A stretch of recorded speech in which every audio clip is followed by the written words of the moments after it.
May I proceed? You may. Good evening. Can you tell us your name?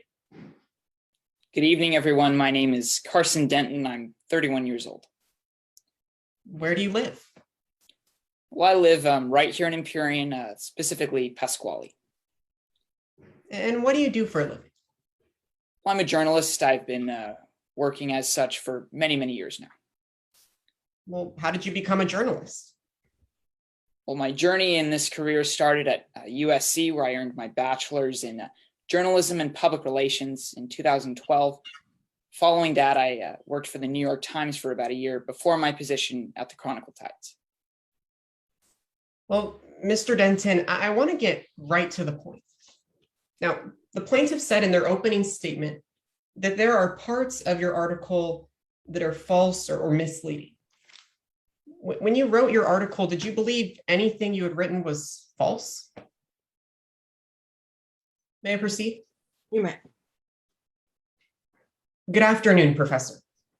A good day, Counselor. I want to start by talking about a few things you said on direct examination. Now, you said on direct examination, it's important for journalists to be unbiased, right? That's correct, Counselor. It's important to consider all the evidence. Of course. Well, in this case, you were hired by the plaintiff. I was hired. It is my job to be here today, yes.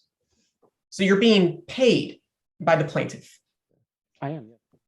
Now, I want to talk about something else you mentioned on direct examination. You said you reviewed the deposition of Ms. Nicholson and Mr. Denton.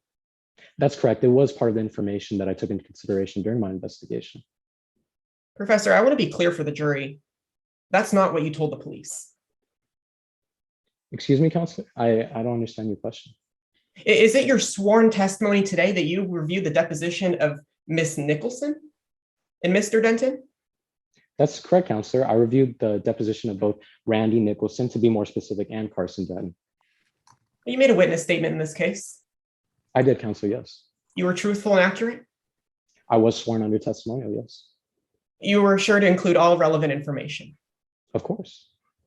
Your Honor, permission to display page 3 of this witness's statement? You may. You recognize this as as page 3 of your sworn affidavit?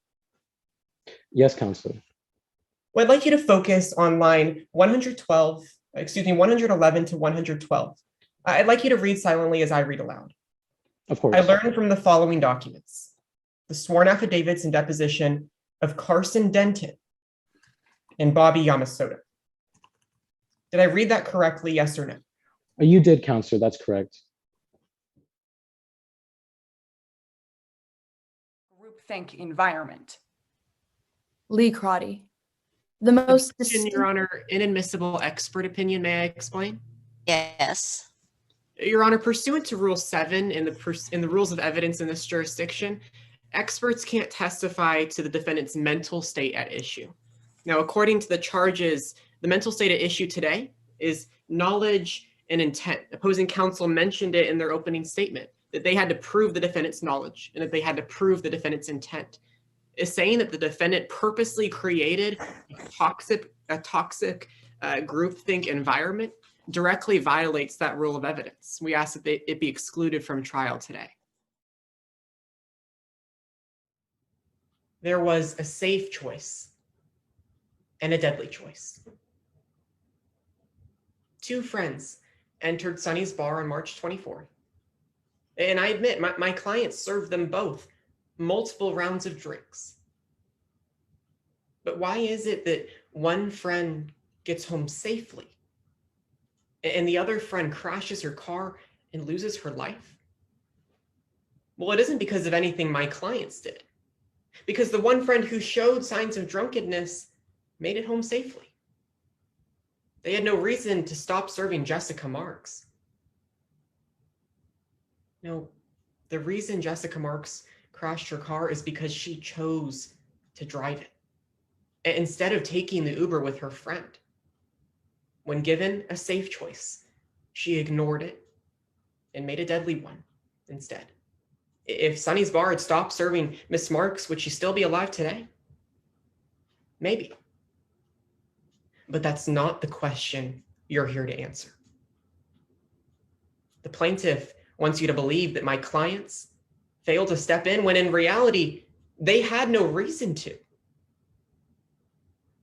So this case, it comes down to one pivotal moment.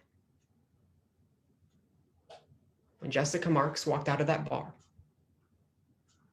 on March 24th at 11:45, with that Uber to the right and her car to the left, with a safe choice and a deadly choice, which one did she choose? She chose the deadly one. And for that reason, we ask you to hold Sonny's bar not liable. Thank you. May I proceed? Now, the defense just told you that we have ignored the other side of the story. Let's take a look at that story. They want you to believe that it wasn't the defendant's boat that caused the collision, but a speedboat traveling in the opposite direction that somehow in split seconds came back around and disintegrated the victim's towboat. Members of the jury, we didn't ignore their story. We ruled out their story based on the evidence.